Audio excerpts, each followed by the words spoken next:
Oh, yes.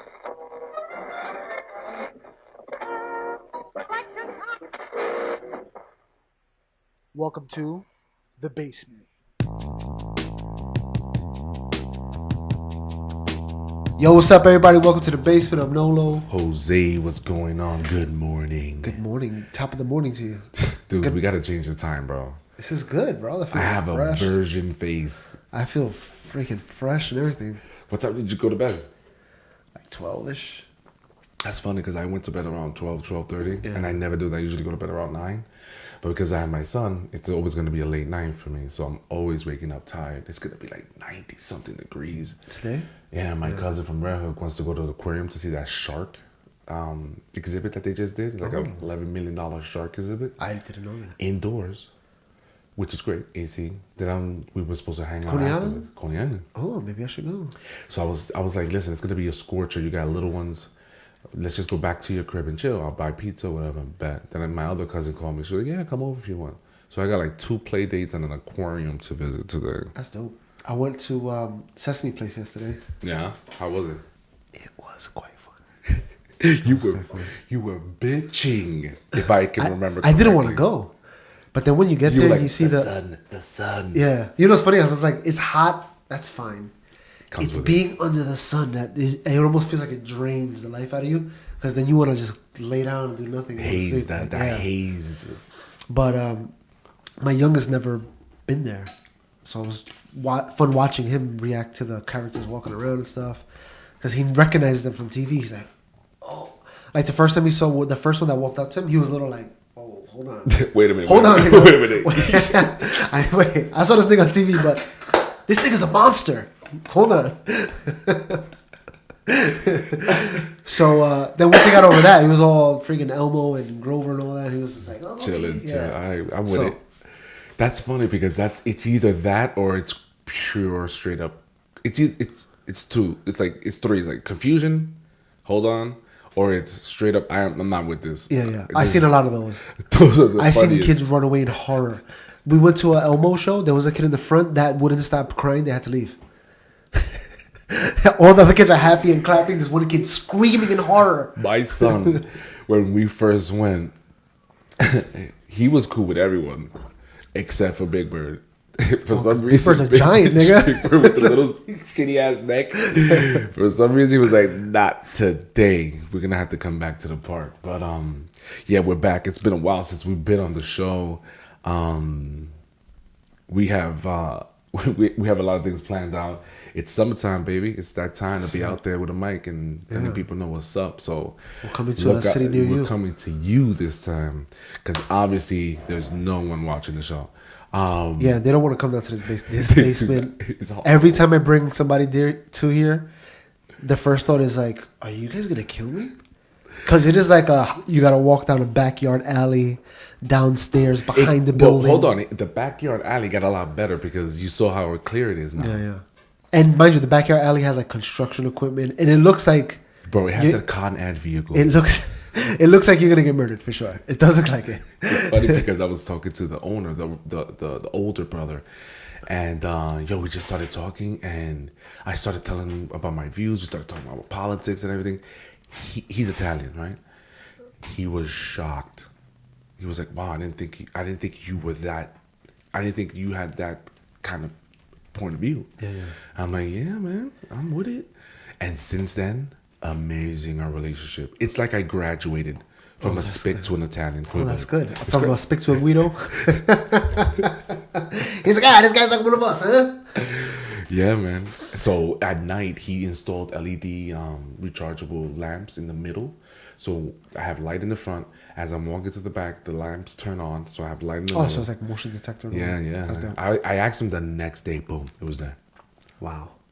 I was like, that's what happens when you just talk to people. It's just, you gotta know the right people. You just got them, exactly. Do you consider Italian people white? I consider them similar to Spick. If you look at They're off-white? they're off-white, Spickish. You know? Yeah, I know. Especially this hairdo. This to me is an Italian hairdo. It's funny because there's like a grading system, right? There is an undisclosed grading system. But then it's like, is hard to when you go into the nuance of that grading system. It's like, you're not really white. You're kind of Italian. You're kind of the spick Well, of if you whites. listen to, I don't remember what episode of the War Against Puerto Ricans, what chapter, but they refer to the Italians as, and I don't remember the phrase, but it was something similar, where at that time they were immigrants. Yeah, yeah. You know what?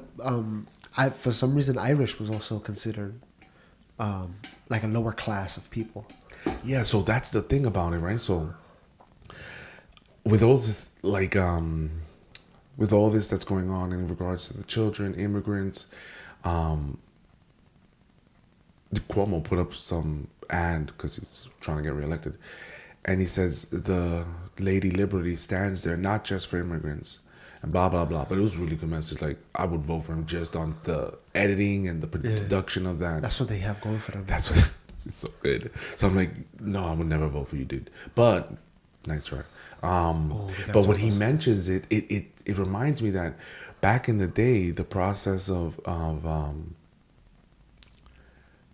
immigration was that people would go directly where they were told, follow the lamp of Lady Liberty, and there was an island there that processed immigrants. Yeah.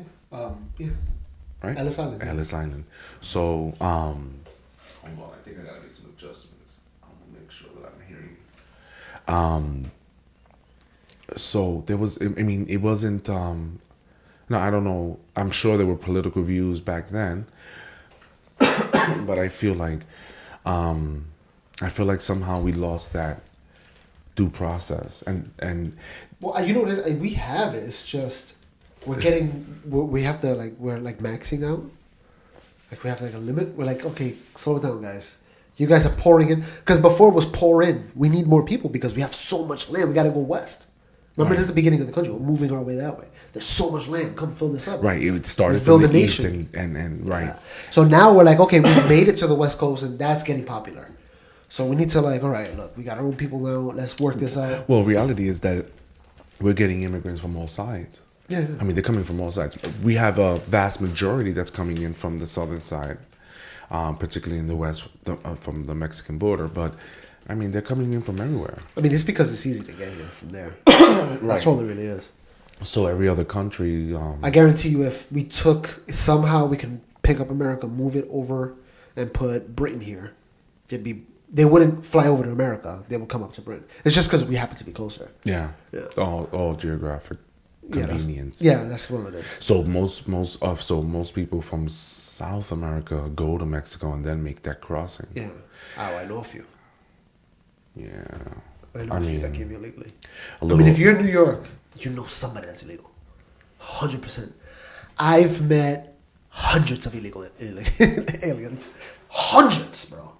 It's a tough situation because I was at a barbecue graduation.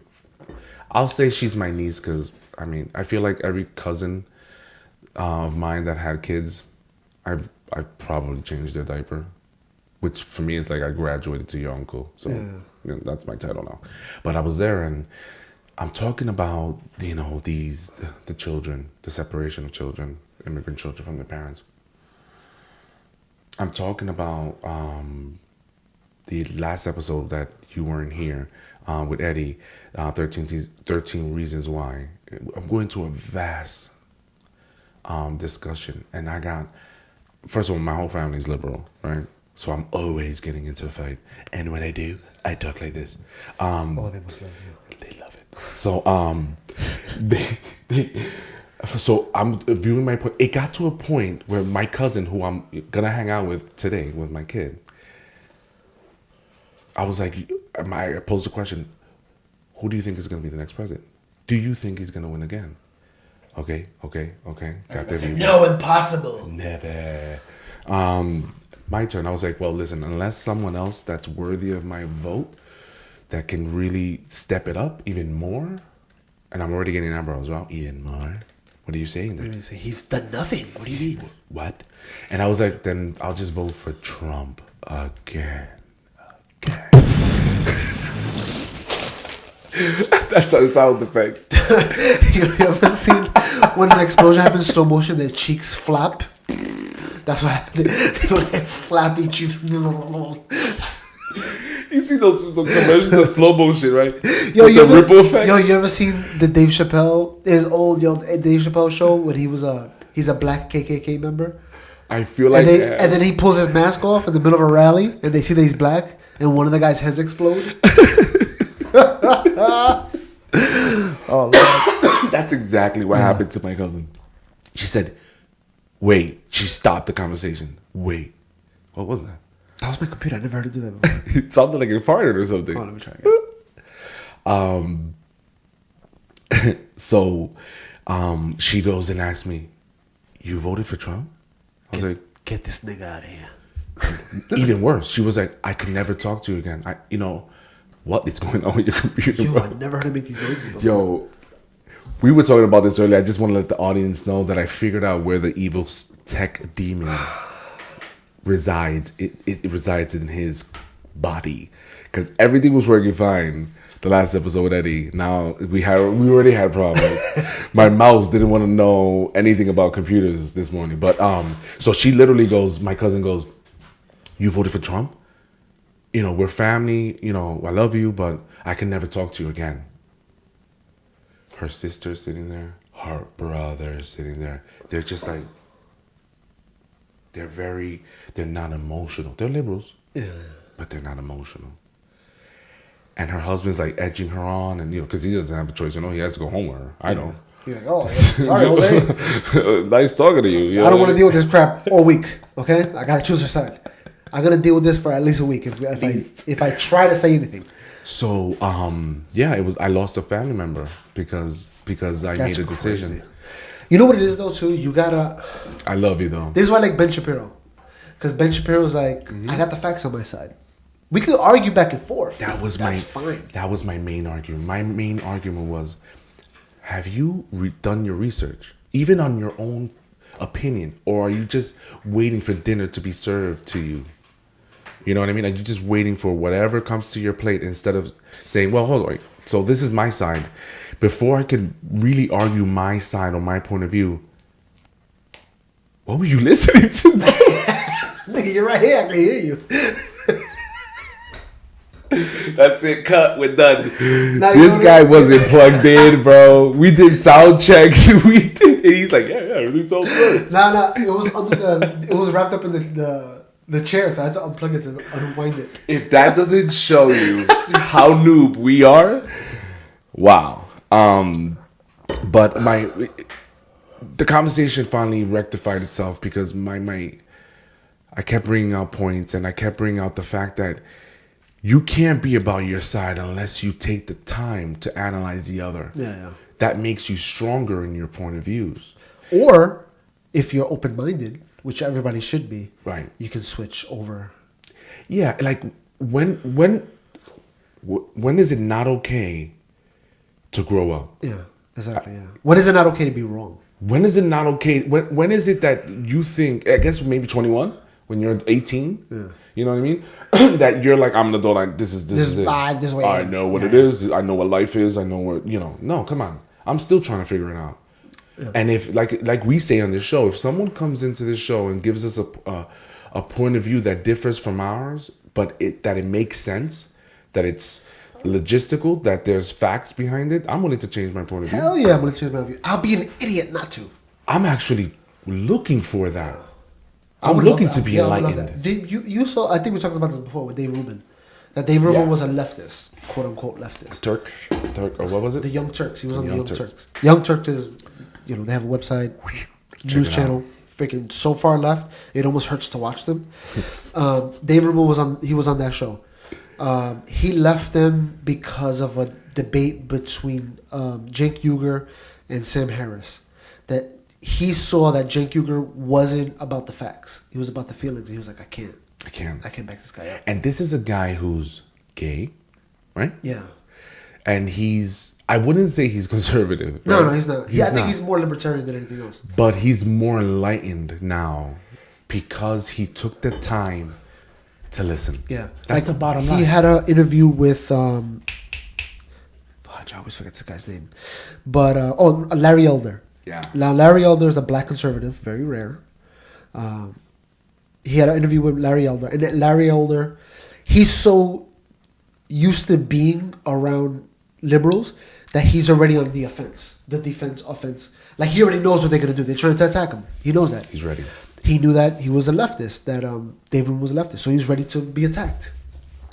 So Dave Rubin is saying, "Oh, what about systematic racism?" He goes, "Okay, tell me about it. Tell me the most racist, systematic thing that the government is doing right now, and I'll we'll talk about it." And he couldn't bring up anything. So he's like, "You can't tell me there's a system in place of racism if what I'm saying you can't even point out one thing. Don't even tell me one thing. Tell me the worst thing you could think of. And nothing. Nothing. Yeah." Because I challenged my cousin, and her argument was like, "Well, that's what you're doing. You're just feeding yourself what you want to eat." And I said, and she's like, "How do you know that what they're saying, your sources are right?" I don't. That's why I go to multiple sources. Yeah. If I get some kind of, if Fox is telling me something, I'm gonna Google if CNN is what CNN is. Okay, so on my phone I have the news app. The iPhone has a news app, and you could choose sources. Yeah. I choose Fox and I choose CNN. So every time something happens, I get both. Yeah, I'll get both. Bloop, bloop, and I'll read it real quick. And it's funny because you can see just in the structure of the title where they lead. You don't even have to go into. Yeah, you have to go, as soon as you see the freaking title. I saw one that said a woman broke into a man's house with a machete and forced him to have sex with her. The other one says a woman broke into a man's house with a machete and raped him. Yeah. And I was like, why would you leave? Why would you? It's rape. You can't force sex. You know what I'm saying? Come on. How are you flipping this story? Right how are you doing this? Yeah. But the reason why they did it is because they believe on the left that they believe in a hierarchy of victimhood. So if you're a woman, you're not as powerful as a man, so you can't rape him because he's more powerful than you. Right. You know what I'm saying? You force him to have sex. And the other last side is like, forced sex is rape. It don't matter who does what. Same thing with racism. You ever heard the thing with racism? Reverse racism, quote unquote? Yeah. When a black person is racist against a white. There's no such thing. Think about what you're saying. Exactly. You know what I'm saying? You're making a new title for racism? Yeah, exactly. Like you're trying to justify racism. It's a difficult topic as it is. You're going to add layers to this. So what they do basically is saying black people are victims in a certain area. So we can't say that they're being the bad guy because they're the victim. They can't be the bad guy. Right. But the right is always like, look, if you do something bad, you're going to jail. It doesn't matter if you're crossing the border, if you're selling drugs. It doesn't matter. Right. You're going to jail. And I think that's the main difference. That the left tries to justify and tries to what about this and what this? But then when you start pushing, then their arguments fall apart. And there's a few arguments that stand. But still, you know what I'm saying? So that's, wow. So we actually had a topic for today's episode. Well, we got a few things to talk about. We talked about, you said something about Cromwell. Did you see about the girl that won the election? Oh, man. She has 40 last names. True Spanish. I'm going to read her name. Alexandra Ocasio-Cortez. Miss Cortez. Okay. She is a socialist, apparently. So, I mean, first of all, wow. I know. When she won, I said, bueno, now we have a Latina in the house. A limpiar se ha dicho. Yeah. And it's funny that at least the ones I could think of, the Hispanics that are in politics always left. You know why he lost, right? Who? I don't even know who lost. The white guy. That's all I know. That's all. Yeah. That's all it takes. I'm a reverse racism him. Right? What is it? What's reverse racism? Him. He lost because he was so confident. 10 years, bro. Yeah. How hard do you campaign in your 9th year? You're like, I got this, baby. Which is why I think, especially with a young girl like this, when she's 28 or something like that. Of course, he's like, a socialist. Come on, man. Like she's running on a platform. Damn, I wish I would have brought it up. But one of them is guaranteeing everybody a government job. The government wastes so much money on bullcrap, and you're gonna guarantee. Think about the post office. Well, look at that's funny that you mentioned that because the media was, again pushing this idea that the world is ending if there's a government shutdown, and there are people in a park, right? There are people in a park. This is in Jersey, I think that's happening, right? Anyway, so I guess they were recording in Jersey, and they're getting people that are sitting in the park, and they're like, "What are you gonna do if the government shutdown. The park is gonna close. And there's a guy sitting on the bench, and he's like, I hope they don't close it down because it's 4th of July. I want to have fun in the park. And I said to myself, if the government shuts down, you mean we the people who employ the government, we can't just decide, okay, so y'all not gonna be here? Peace. Oh, I know, right? Later. Obviously. You could have had a hot dog with us. I mean, but y'all want to shut down. Bye. Yeah. I'm still gonna have this hot dog. Yeah, I'm still gonna This go to is the my park. land. I'm American. I'm gonna have my barbecue. This is public property, guys. We all own this. They're not It's over. It's over. Close the parks. Close the libraries. See, that's what I mean. That they give too much power to the government. The government doesn't do anything right. Like I said with the post office hemorrhages money every year. They haven't made money in close to a decade. Probably even more than that. No, they've been in debt. I was working for the post office maybe 10, 11 years ago, and I remember that. in debt, bro. Yeah. And have you ever been to the back of a post office? No. You see the. It's almost like stepping into a third world country. Wow. That's how crazy it looks. And I'm like, how in the world is my mail getting to me in this chaos? And then you look at a UPS warehouse, and it's like you stepped into the future. You're like, oh, wow. Automatic things that carry freaking everything. Then you go to a post office, and everything's being held together by tape. Bro, so so they break down a zip code, right, into sections that somebody a long time ago created a logistical route. And I said to myself, that's the type of mentality. I'm a logistics person, right? So I'm like, so dope. And then because of lack of technology, it's like going into a museum, bro. Each route has its own station, just like an employee has his own desk and a computer. Yeah. So when I was learning this thing, it's like the old mailboxes in the school, in the teachers, in the principal's office, in the main office. I actually been has the slots. When I was in Jersey, I actually got a job with the post office. I never actually worked it though. Because I went to the back, I saw the way things were, and I was like, no, I'm not gonna do it. That's when damn nigga, that was before minute, my right? second, yeah. That's a minute ago. That was like 12 years ago. So they have these slots, and you get a box full of your, the zip code for your route, and you're organizing it manually into these slots. You're organizing it to then, once you organize it, you go from top, left to right, all the way down, and start bagging yourself. I'm like, and this mind you was like 10 years ago. I'm like, there has to be a better way with this. This is insane. Yeah. And it's still run. I believe it's still run that way, the same way.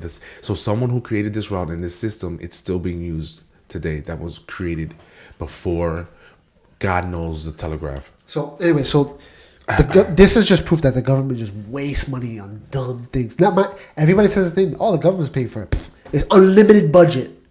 Just charge them whatever. It doesn't matter. But if you go to, if Amazon, let's say if UPS was to try that, they will go to the customer and be like, I'll just charge you whatever. It doesn't matter. You'd be like, thanks, I'm going to FedEx. Or I'm going to whatever. You know what I'm saying? Like, I'm switching. I'm not going to stick to you. Yeah, there are other options. Yeah, there's other options. With the government, there's no other option. You have one government, that's it. You can't choose Canadian government in America. Yeah, we'll take the bricks. We'll take the bricks today. Yeah. So she's guaranteeing people a job. I don't know how she's going to pay for this. You know what I'm saying? Look, she's just mouthing. Yeah, she's just the fact that she's a young, yeah, she's 28. Yeah, young person who was bartending the night before. That's gangster though. It is. It's like every bartender is like, yeah, boy, I could do it. She's probably still gonna be a bartender because she's not gonna make a lot of money doing this. I'll tell you that. Right. Speaking of. Maxine Waters. You heard about Maxine Waters? The rule was in the beginning, do not hit the table. I know. This guy is going hard. I'm going to have to put some sort of something filter, some pillow here. Big piece of foam. Go ahead. You heard about Maxine Waters, right? Yeah. All right. Maxine Waters is, I don't even know what she does. She's a politician. She's a Democratic politician. I think she works for Congress. I'm not 100% positive. For California, blah, blah, blah. The situation happened with Sarah Huckabee Sanders. Sarah Huckabee Sanders is the person that speaks for the president. She does the press conferences every week. House Speaker, right? I think Speaker of the House, whatever. I don't even know. They ask her questions. She gives answers. Blah blah blah. She went to a restaurant, and the owner of the restaurant came out and was like, "You gotta go because we don't support your message." That's not all they did. Oh, you know more. Tell me. She went somewhere else. They followed her. Wow. That's insane. All right. That's on another level. So now this is not the first time that's happened either. I think some other lady, they threw water on her. Something happened when somebody went to a restaurant and they threw water. A worker, not a worker, another person in the restaurant threw water on her. I don't remember. I digress. Maxine Waters goes in front of a crowd and goes, basically what it comes down to, she goes, keep doing that. Harass them where they are. Anybody that voted for Trump, harass them. Anybody that works for Trump, harass them. I heard that whole spiel, and I'm just like, this is called fascism. This is bigotry. That's what that is. It almost for the House Speaker, it almost feels like tyranny. Yeah. Imagine this. Like straight up. Yeah. This is how I hate when people do this, but I have to do it because this is the only example I can give that everybody knows. That's the only reason I'm saying it. But this is how the Nazis got things done. Okay? You are just asking for trouble, bro. I know. When they say, "Oh, if you see a Jewish person in your restaurant, kick them out." I just want the audience to realize the last episode how peace and tranquil it was. This nigga comes on the. I gotta bring the fire, baby. He brings the fire. I'm exhausted. No, but I agree because it's. And what I really find shocking is that our argument to individuals that are so left and so emotionally driven, they can't even hear what we're saying. Yeah, I know. That's impossible for them to hear what we're saying.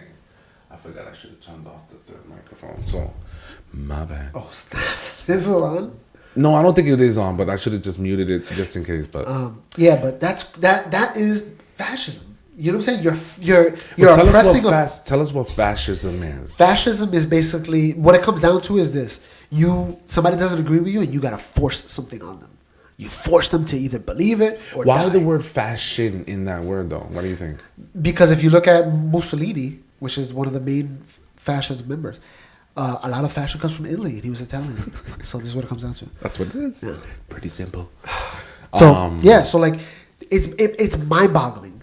If I was in a restaurant and I saw somebody harass somebody that's a Trump member, I would have to say something.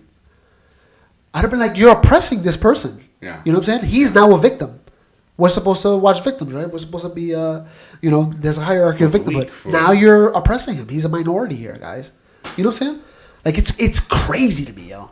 I was also listening to and looking up, Trump's campaign so far. So, not his campaign, but his time in office and his progress. Oh no, he doesn't do progress, guys. No, that doesn't happen. He's done nothing. Nothing. But wow. He's done a lot, yeah. Wow. I know. When you look at the facts and the numbers, you're like, oh, snap.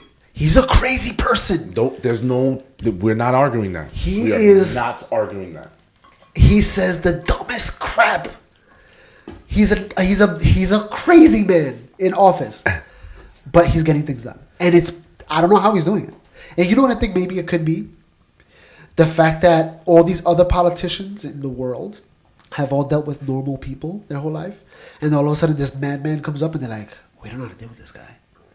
We have no defense against him. You saw the handshake between him and, I think it was Ecuador, the Ecuadorian president, because Trump is known, I think it's Ecuador or Salvador, Trump is known to shake people with a strong handshake. So the guy gets out the car, he grabs Trump's hand, he kind of like yanks him forward. Oh yeah, it's just so funny, yo. Come here. It's like, whoa, man, the Secret Service is gonna get involved with that. Yo, relax, bro. We gotta defend other people now because you're wilding out. And I think that's why Trump and Kim Jong-un they got kind of like, because they're kind of the same. They're just two regular people that got into high office. Kim Jong-un didn't want to be a freaking president. He was born into it. From the beginning, he knew I'm gonna take over this country one day, whatever. And I don't think it was even meant for him. It was meant for his brother. And his brother had nothing to do with it. And it passed down to him. And that's why he got his brother killed. You saw about it. He killed him in an airport or something with some poison or something. Right. Yeah. So I think it was meant for his brother, but somehow it went down. So we're talking about a regular kid that all of a sudden is now the god of a country. Not even a freaking president, like a god. They worship him. They cry. You know what I'm saying? Yeah. Yeah. So imagine all of a sudden you're a god. That's crazy. Yeah. So I think he was he grew up in Sweden. He went to school in Sweden. He grew up around regular people watching basketball, listening probably to hip hop even, you know. And all of a sudden now he's the god of a country, and he's kind of like looking at his country and looking at the rest of the world. It's like, I want that. Yeah. I think that's what it's coming down to. I think that's all it is. Now, he doesn't want people to push him around, so of course he's going to walk around with a gun in his pocket, and that's his nuclear arsenal. He's like, I got to have a gun. These niggas are crazy around me, yo. I mean, it is what it is. You would be doing the same Yeah, thing. you'd be doing the same thing. Like, now, I'm not trying to say I agree with him in things, but I understand. You know what I'm saying? I get it. I could paint the picture. I could see the picture. You know. But I could see that. I could see the conversation between him and Trump being like, yo, we're just regular dudes. What's up? What you doing? What's going on? What are we doing? And then Trump is walking up to him like, look, I've seen your country, bro. Your country's a shithole. You know what I'm saying? He's like, okay, I get it, yes. You know, then Trump is like, you look like you got a lot of beaches, eh? I got a lot of hotels on my beaches. We can make a lot of money, eh? And for me, he must have been. For me, it's like he just realized how much money he's been losing. Yeah. Because of this idea of imagine North Korea says, hey, we're gonna allow people to come visit our country. Open flights. We got a bunch of hotels. North Korea, we don't pay them nothing. They're gonna work. They'll do everything for you. If my bad, no. If they were to put hotels close to South Korea and they'd be like, look, our hotels are 10 times cheaper than South Korea hotels, and we'll give you a bus that goes over the border, and you can go shopping over there and then come back. Millions, billions, bro. So this is, I think, what I'm reading the war against Puerto Ricans, and I'm like halfway through it, and what you're describing is what this country has done since the beginning was they invested in these other countries or islands, and one could say they conquered them. That it wasn't by choice, but the idea was that the United States was contracting with these smaller, weaker countries to benefit off of it, to feed off of it. Yeah. And in many ways, the relations between Puerto Rico and the States is it's not that it's similar, but the idea of relating to a country like North Korea is in the best interest of the country financially. Yeah. Period. I mean, I think, listen, Trump is a businessman. Yeah. He's thinking about the dollar signs later on. And, he is a crazy person. He says crazy things. Does he sleep? Does this man sleep, bro? I heard somewhere that he doesn't like to come into the office before like 10 o'clock. He likes to just chill at home until he comes into the office. Seriously? And everybody's like, you got to come in early, Mr. President. You're running a damn country. He's like, I'm the president. I got to do nothing. I don't have to do anything. That's funny because where I work, there have been instances where, an employee, something comes up, whatever, and everyone is like, you have to do this. And they look at me like, we were supposed to do this. I'm like, I'm not supposed to do anything but live. Yeah. Like, that's the only thing that my body by nature does. Like I try, I could try to hold my breath. My body's like, nah, we're living. Yeah. I don't have to do anything. And they're shocked. They're like, they walk away like they're like, this guy's a maniac. Yeah. I used to tell my kids, the only thing you have to do is be Puerto Rican and die. Those are the only two things you have to do. You have no choice. Their reaction is just like, this guy's a rebel. He's a maniac. He probably has a bomb in his book bag. And I'm just like, and I look at them the same way, like an alien. Like, what are you? Yeah, like you're a slave. You're talking like a slave, right? Yeah, you're talking like a slave. You're talking like a slave. What we have to send this memo out. You send the memo, so we have to do the memo thing. I'm like, I don't have to do anything. And matter of fact, I don't even have to talk to you. Yeah. I could walk away right now. I want to do this stuff because I want to get paid. I don't gotta do it. Right. Okay. Yeah. Let's make that clear, right? Yeah. I have to eat. I have to provide, right? I could do that somewhere else. I don't have to do it here. Yeah, exactly. Yeah, You know yeah. what I mean? Like, if I'm not with this current memo, I'm out. Yeah. That's what. Yeah. So this is a beautiful. That's a beautiful word. The other thing about that is that they'll look at me like, "Where are you gonna go? What are you gonna do? Who knows? Who cares? There's plenty of jobs out You know there." how many people in this world? Billions. You know how many companies in this world? Billions. I don't have to work in this place. Yeah, it's like, Yeah. If the boss is an a-hole, I could leave. yeah, I could find another. There are bosses everywhere. Yeah, there are bosses everywhere. Billions of bosses everywhere. We can do this, guys. You don't have to. You don't have to be a slave to this guy. Yeah. Yeah, they look at me like, "Wow, he's just a rebel." Yeah. That face, that's the impression I get. It's because of the This slave mentality. Yeah. They just gotta. It keeps on transferring. And it kind of ties in with the whole political thing. You have the slaves on the right and the slaves on the left, and they don't want to change. They're like, but we have to obey the left.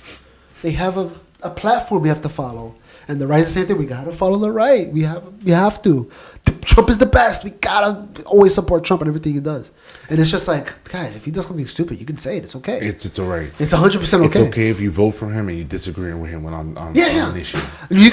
If you vote for Trump for one reason and one reason only, that's okay. That was your choice. That's okay. If you said, I'm not going to vote for Trump because it is one thing, then that's okay. That's your choice. Yeah. Like, whether you consider yourself there's Republicans that don't like Trump. Guess what? That's okay. It's called the First Amendment. Yeah, that's okay. So, go ahead. Another thing, too, is now that we're talking about Trump, Trump is... His presidency is going to go down in history probably as... They're going to say one of the worst presidencies in American history. So I have to interrupt because someone was saying, and they got slick about it. I think, obviously, they always do, right? There's always an opinion. There's always somebody blogging. I gotta watch this. The president says, no, someone was saying, I forgot who said it, but he was saying, this could be the greatest president in our history. Okay. Madness. I could, if the pause felt like on purpose to just give people time to absorb. Like a comedian when he says a joke and he just takes a step back, let them react. Laugh and applaud, monkeys. Mind you, there's no audience, Laugh and applaud, you monkeys. And he says the reason why he goes down as the greatest president because he's the craziest. Yeah. Okay, so I was actually going to say that. I was going to say they're going to say it's the worst president in history. They've already said but his impact is going to hit America for the next 50 years. He's doing things that's going to impact the country for the next 50 years. One of them, and I think to me is the most strongest one, is the fact that when he came into office, he appointed a Supreme Court justice. Oh my God. He's about to do it again. Oh my. You know that I was listening to Ben Shapiro last night, actually. He was like, the guy's, you cannot deny he has sheer luck. Oh my God. I know. The sheer luck that this man has. From the beginning of his life, from being born into a rich family, getting a small loan of $1 million.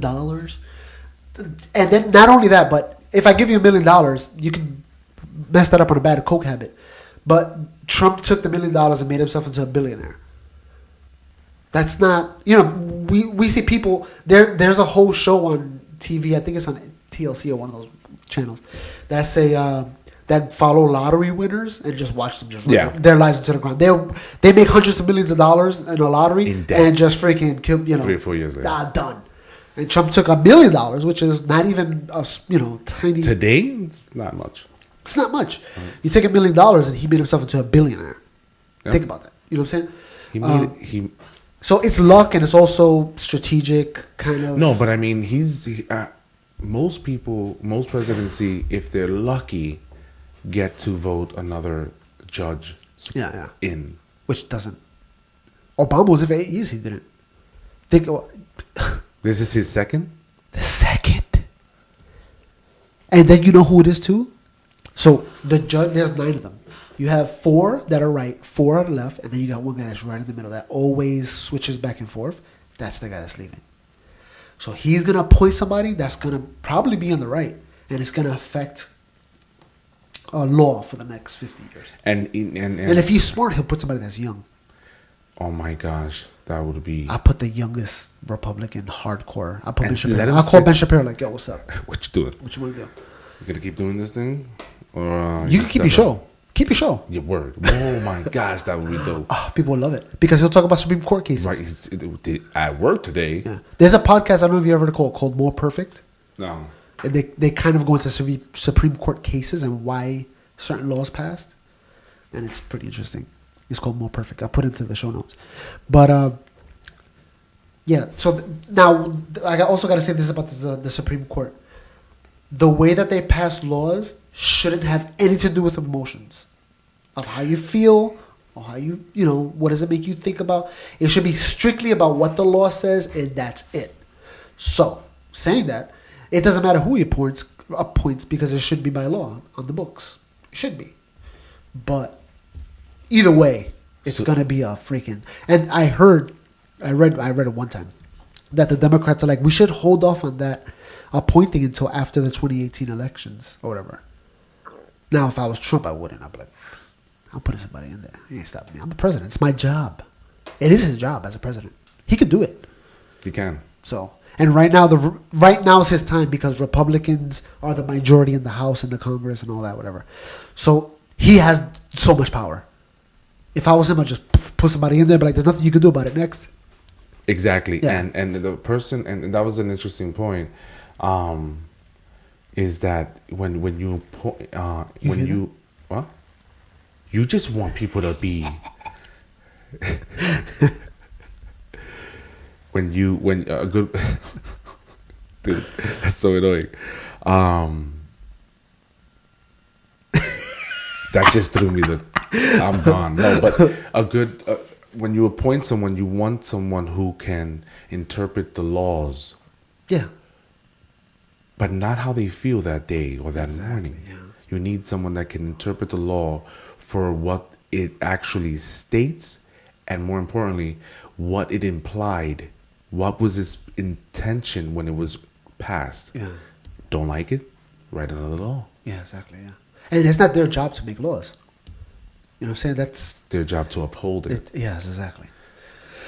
Speaking of the Supreme Court, they passed something special, and it was the travel ban.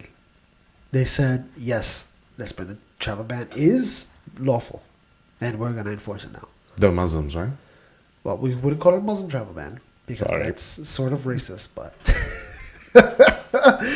because technically That's what I heard. No, so Trump ran on that. Let's be real. He told his people, we're going to stop the Muslims from coming into this country because they're bringing bombs. Which are the only people that brought bombs. But I digress. So what he really wanted to do was stop the refugees coming. Because in other countries, if you look around, if you take away your emotions and open your eyes and look around, you're having attacks on Paris and attacks on London, whatever. Or, all these other countries, Germany and all this. These attacks by terrorists that are happening because they have an influx of Syrian refugees that are bringing their ideologies, right? We're talking about people that are being raped, people that are being massacred, bombs, machine gun, whatever, Right. all this. And Trump looking around is like, yeah, we're not letting them in here. I'm going to do whatever I can do to stop them. This is not going to happen. This is not going to happen here. Not on my watch. Yeah, we've already had 9/11. That's all we need, So he's trying to put a travel ban, whatever. They fought it because they're like, oh, but they're refugees, blah, blah, blah. Look, the reality of the situation is we don't have to let anybody in this country. Yeah. There's no reason why we could close off our borders and be like, yo, stop, that's it, we're done. We're full. Thank you. We're at capacity. Yeah, met the quota. Yeah, we met the quota. Thank you, bye. We don't have to do that. We allow them in because we're a good country and, morality dictates we should help people out that are in need. Not only, but that's the foundation of who we are. This country is founded on the backbones of immigrants. Yeah, which I agree with. We should let some in, sure. But we should definitely check out what kind of people they are. But at some point, we must come to an agreement that when is enough, too much. Yeah. When do you set the bar? And I don't know about you, but the job of having to turn someone down who's suffering, who by saying no, they're going back to their country and they're probably gonna be slaughtered or killed. Yeah. That's hard, man. That's a job I don't want to have. Yeah, for sure. I can't even imagine. But the reason I bring that up is because understand that just because I agree with, limiting or preventing or putting a stop to the influx of individuals coming into this country, just because I believe that, this is correct because of who we are as a people, as a whole, and the economics of our country, doesn't mean I don't recognize that there are going to be children, mothers, fathers being told no. See, and the way I kind of look at it is, and I think this might help other people think about it the same way, is the fact that I look at it, I don't look at it as a country. I look at it like if it was me. If somebody came knocking at my door, ready? I'm going to make the... And they said, excuse me, sir. Me and my son are here. We need some help. And we need you to clothe us, feed us, give us a job. Teach us English. This, blah, blah. And if I'm like, and I look and no problem, yeah, let me look at my bank account, let me talk to my wife and make sure how the safety of my kids, and I don't know who you are. And after looking at all that, I'm like, yeah, I'm sorry, I can't let you in. I'm sure there's other people, but it's not going to be me. If I'm not willing to do that in my own house, then I say as a country, we should consider that, we should look at it like that as well. You know what I'm saying? If you're willing to accept them in your own house, and you should accept them in your own house. If you're fighting to allow them in the country for the government to clothe them and feed them and blah, blah, blah, then you should be one to step up and be like, I'll accept the family in my house and I'll watch them over. You should be. That should be you. If you're saying, yeah, let them in, but let them go to somebody else's house. Yeah, don't come here. Don't come to my house. Don't come here, please. I got a freaking flat screen TV 54-inch. I don't want nobody messing it up. And I like going outside and seeing my clean streets and my lovely, clean, shaven neighbors. And I want to see your... That kind of reminds me of that school district. Remember when they were like, oh, we want all-inclusive and blah, blah, blah. And then once the black kids started showing up in their school, they were like, no, we can't let my kid... That. Oh, yeah. So, you know what I'm saying? So it's like, it shows that there is an underlying racism that they're trying not to show. And the thing is that the way to get away with it is by mentally depriving societies or groups from the knowledge, from the fact, Yeah, like you try to keep a secret. Because knowledge is power. Yeah. So if they don't know about this, if we keep them ignorant of this situation, they're just gonna think it is what it is. And this is why I think this is why Ben Shapiro. I mean, I keep bringing him up, and I'm giving him mad love him. The fact that he's like, facts don't care about your feelings. You know what I'm saying? If I got the facts on my side, I got nothing to worry about. Because at the end of the day, what it comes down to is facts. You know what I'm saying? If my numbers don't match the reality of the world, then I must be wrong. Exactly. You know what I'm saying? But people don't want to look at the numbers. They just want to talk about, feelings. But the kid's hungry. It's like, yeah, but like that. My kid's gonna starve, or somebody Time else's magazine with Trump and the little girl. Yeah. Did you see? Did we talk about that? I feel like I talked about it with Eddie in the last episode. Did you see how it's propaganda? Did you? There was a post and in the same article, the red empty space in between, bullet points. She wasn't detained. Nope, she wasn't separated. Yeah. Like the list, she was kidnapped. The little girls? Oh yeah, that's right. The mother left the father. Yeah. Trump. Yeah. Not only that, did you see the interview with the cop that was searching her? They interviewed that cop. I think I did. And the cop was like, they're like, oh, the little girl's crying. So the cop was like basically saying, okay, you're coming in here, I gotta check you. So everybody's like, oh, whatever, the little girl's crying. Oh yeah, And the cop said, he asked the mother, why is she crying? The mother said, she's really thirsty. And she's hungry and she's tired. And the cop was like, I'm going to search you. And we're going to go get something to eat, something to drink. So it's even worse. It's like the cop is like trying to help these people. And they're making it seem like the cops are the bad guys. Or the ICE agents or whatever you want to call it, Border Patrol. It's insane, bro. It's literally propaganda.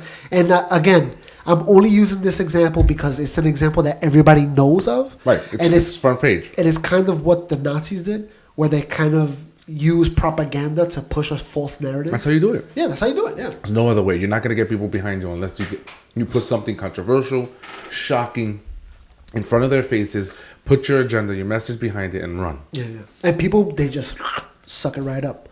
Nobody looks at the facts. And if you look at the facts, you're like, that's crazy that they would do that. Like right now, we're talking about it, like unbelievable. Like I can't believe Time Magazine would do such a dumb thing like that. Yep. But there's other people that look at the cover like, ay bendito, mírala, look at her, she's crying. They don't want to let her in the country. Oh no! And it's just like she's here. She's currently in the country. Not that they didn't want to let her in. She's here right now. She's still here. By the way, illegally, allegedly, because custody is The father's. The father's. Yeah.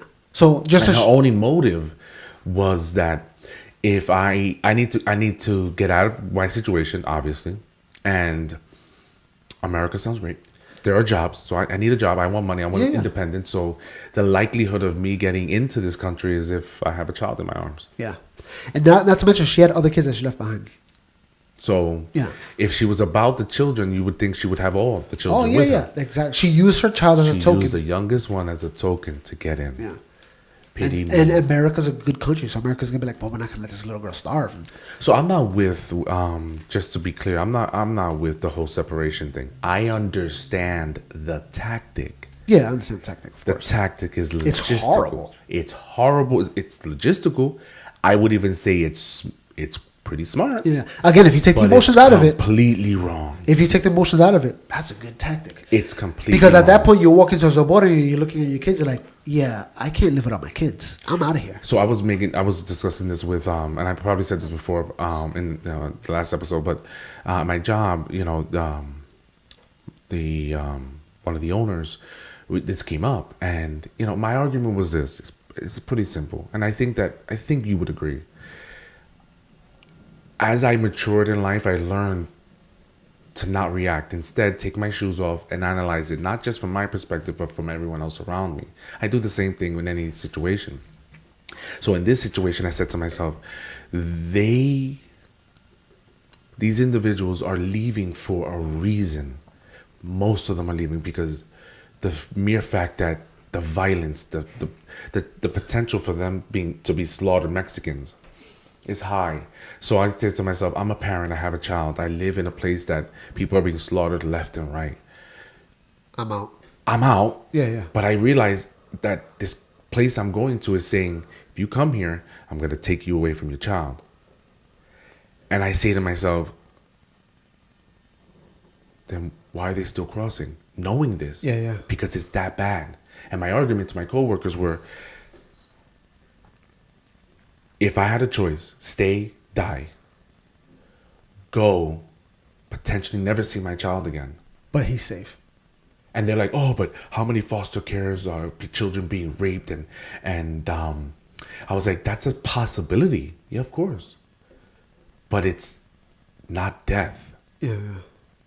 I mean, it's that simple. And the possibility is infinitely testable compared to the problems that you got back there. Right. So, yeah, there's a potential, but you compare the potential,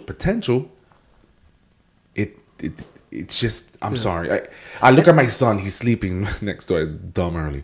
And I'm saying to myself, that's the horrible reality that I have to do this. I have to cross this border, and I know they're going to take him away from me. And there's showing up at the border is not the only way. Countries have embassies to other countries within the country. You can go easily to the British embassy. It isn't easily. It isn't easily. I mean, let's be clear on that. We're not saying it's easy, because if it were, then they would be using this method. So it's not easy. Well, I think this is what I think. I think getting to America is easier. That's what I think it is. Just showing up at the border is easier than going to an embassy and applying for asylum in any other country. I'll go to every. I will Google. No, I mean they probably can't Google Maps it. They haven't covered it with that vehicle yet. So I was gonna say I'll Google Map and I'll look up every embassy of every country and I'll go apply for asylum in every single one. But then again, they probably don't have cell phones. But that's why they need to come here, because we give them phones, Obama phones. Right. We provide. Yeah. And I was reading something where they were like, they're trying to escape their country, like people from Venezuela. They're starving. Mind you, Venezuela's on the travel ban right now. North Korea's on the travel ban right now. It's not just Muslim countries. All right, I digress.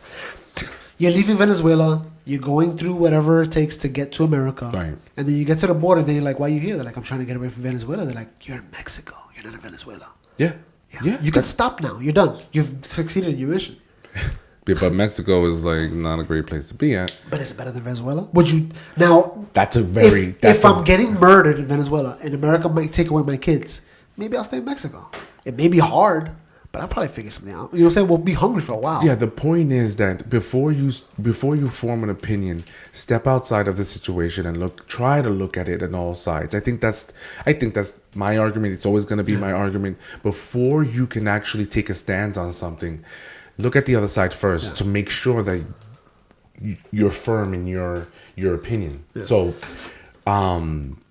So like with the kids, if I'm going to America, my kid, like you said, with the decision you have to make, they're probably going to take away your kid. It's safer. If I was in the position, I'd probably cross that border and I get my kid taken away from me. Come on, man. And I'll figure it out. The chances of me dying and my child dying versus this option, it's just simple. Now that's my point of view of a refugee. Now if we go to America's point of view, and they'd be like, "Yo, there's too many of y'all coming in. We got to stop this." I can see them taking away. Okay, I get that too.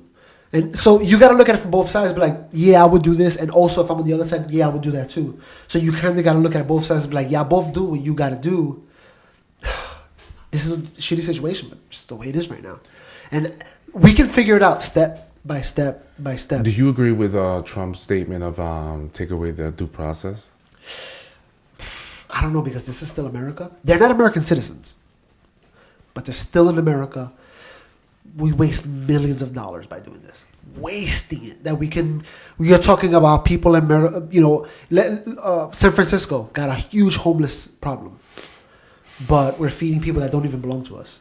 We're housing them in air-conditioned units. And so they're going to say, these people we're immoral, we're savages to think, that.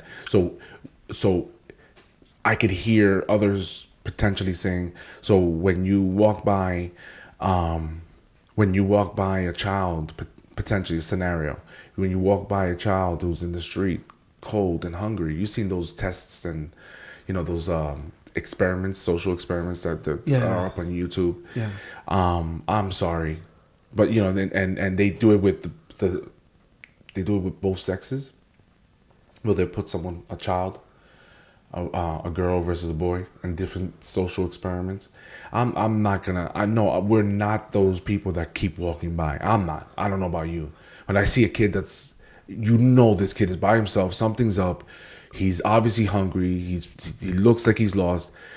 I'm not walking by that child. So I don't know if you remember this when we used to live in the dorms. This is probably even before you came in.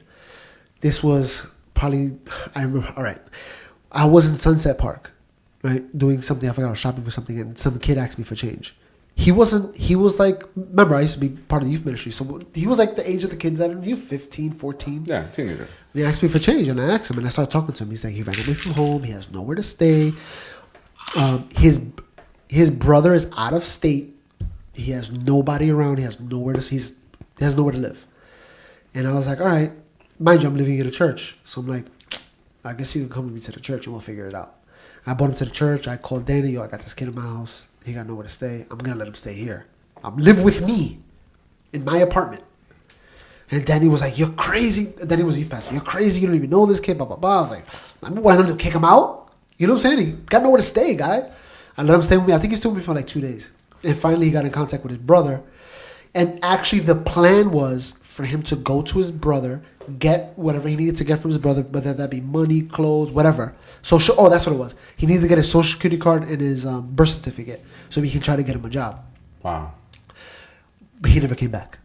Mm-hmm. So because he never came back, one or two things could happen. He went back in the streets like, I'm not staying with these crazy Christians. Or he went to his brother. His brother's like, what are you doing? Stay with me. Crazy Christians. Whatever it was, that's his decision. He made his decision. But I did open up my personal house to him. My computers, my freaking TV, my fancy clothes, jewelry, all that was there. And I was like, come on in. You got nothing to... So we say this to say that although we agree with putting a stop to the huge influx of immigrants into this country, where we do have a conscience. Yeah, we have a conscience. So it's not that we're making a decision saying F these kids. We're making a decision saying, look, logistically, financially, whatever it is, we can't sustain this. We can't. We have to figure out another way. And it's gonna and if we don't take these measures, it's gonna affect generations and generations. And I have to, if I'm a responsible parent, if you're a responsible parent, you have to agree that I'm looking out for the generation to come. I'm looking out for my child, and you know what? Call me a coward. I don't want to be that security, that police officer, that immigration officer that says no. Call me a coward. I'll take that, because that's a difficult job. That's a difficult job to stand there and say no. Yeah. You know, when you see a child, like, you know, I mean, it's such a difficult topic to go into. And I get the sense that just because you stand on this side, you're heartless. You know, I'm a dad. You know, I'm a human being. Just because I believe that I agree that we should prevent. Put a pause. It's not a stop. It's a pause. Yeah, pause. We're gonna rearrange. We're gonna figure this out. Let's take a pause. Let's time out. So and a good dichotomy would be also the environment. People are like, oh, but you know, global warming. What about your kids are gonna grow up in this world with no oxygen or whatever? You know, whatever they say. Look at the same mentality, move it over to this, where it's like, what about your kids? They're gonna grow up in a society where everybody's feeding off the government. They gotta pay high taxes. They're not gonna never be able to afford a house or a car. You forget about that. Look where we are right now. Our generation before us all had houses. Look at us now. None of us. Apartments everywhere. Exactly. So imagine our kids. You know what I'm saying? It's because we're doing dumb things like this. We're just allowing whatever. People live only in the here and now. Yeah. Switch it up a little bit, because we are running out of time. Yeah. Just real quickly, The Incredibles 2. I don't know. We should get Eddie on because he saw it too. Yeah? You want to save it for... I'll save it. Save it for Eddie. I don't even want to say what I think about it. I don't even want to say anything about it. All right, so... I do want to talk about it though. All right. It's funny that it's funny to me that we share the same opinion. I know we do, and it's just there's so much to go into it, but yeah, we'll save it for Eddie. I'm gonna continue putting up polls because I got some reaction towards it. Yeah. And I feel like it stirs things up. And so we'll continue doing that on the basement. It's going to be Independence Day this coming up, right? Got any plans? I know your mother-in-law has a barbecue. Yeah, but we don't know. There's gonna too many people might be coming. This guy's the most. What do you mean? Oh, I don't know. I don't know if it's gonna be one barbecue or two separate ones or what. It's gonna be two? We had to do that one time for a birthday party. Too many people were coming. We had to split up into different days. Half y'all people come here. So what you're saying is I might not even go because it's too crazy. No, I have to go. All hands on deck. I'm going to be working that day there. So I was actually going to invite you to my barbecue. I'm hosting my first barbecue ever by myself. I'm going to definitely screw this up. What happened to the cars, bro? So the owner rented the back area to a guy who sells soap. Soap. So the garage? The garage back there. So the guy comes in like 1 or 2 times a month. So he needs to be able to back up his truck and unload and store his soap.